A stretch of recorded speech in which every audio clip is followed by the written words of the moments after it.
మంత్రి Atchannaidu auto driver అవతారమెత్తారు. రోడ్డుపై auto తోలారు. Auto రిక్షాలకు జీవితకాల పన్ను మినహాయింపిస్తూ ప్రభుత్వం తీసుకున్న నిర్ణయంపై హర్షం వ్యక్తం చేస్తూ శ్రీకాకుళం జిల్లా టెక్కల నియోజకవర్గంలో ఆటో యూనియన్ కార్మికులు భారీ ర్యాలీ నిర్వహించారు.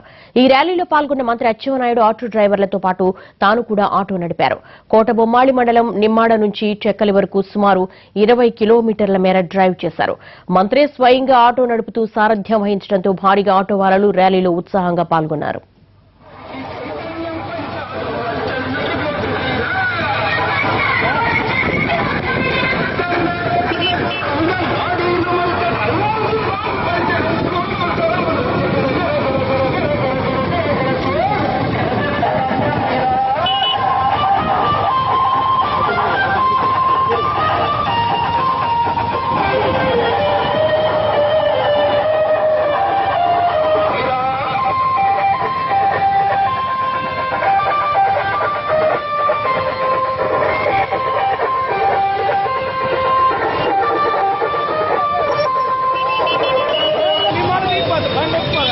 Venga, hasta el